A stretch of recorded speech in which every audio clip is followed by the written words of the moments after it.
வெள்ளிக்கிழமை காலையில் வாங்க என்ன சாப்பாடுன்னு பார்க்கலாம். வெள்ளிக்கிழமை காலையில் சாம்பார் தான். வெள்ளிக்கிழமை சாம்பார் தான், அது எழுதப்படாத ரூல்ஸ் தான் எல்லா வீட்லேயுமேவும். அதனால் வெள்ளிக்கிழமை சாம்பார் வச்சு இன்றைக்கி கத்திரிக்காய் பொரியல்.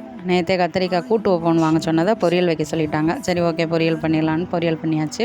இன்றைக்கி சாம்பார் வந்து பருப்பு குக்கரில் வேக வைக்கலை, சட்டியிலே வேக வச்சுட்டு பருப்பு நல்லா வெந்துருச்சு. ரேஷன் கடை பருப்பு தான், நல்லா வெந்துருச்சு. அப்படியே வந்து காய்கறி எதையுமே வதக்கலை. சாம்பார் காய் எல்லாத்தையும் உள்ளே போட்டு அப்படியே வேக வச்சுட்டேன், வதக்காமல் வச்சேன். சாம்பார் சூப்பராக இருந்துச்சு.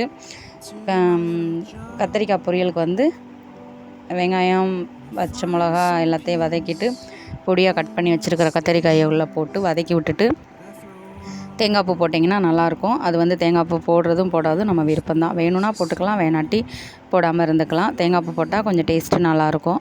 போட்டு இறக்கியாச்சு. இன்றைக்கி சாம்பார் கத்திரிக்காய் பொரியல் தான் மதியானம் லஞ்சுக்கு. காலையிலேக்கு வந்து தோசைக்கு அதே சாம்பார் தான், சட்னி எதுவுமே வைக்கலை. சாம்பாரே வச்சு சாப்பிட்டுட்டு ஸ்கூல் கிளம்பிட்டாங்க. காக்காய்க்கு சோறு எடுத்து வச்சுட்டு பிள்ளைங்களுக்கும் டிஃபன் பாக்ஸுக்கு சாப்பாடு கட்டி விட்டாச்சு. பிள்ளைங்க ஸ்கூலுக்கு கிளம்பி போயிட்டாங்க.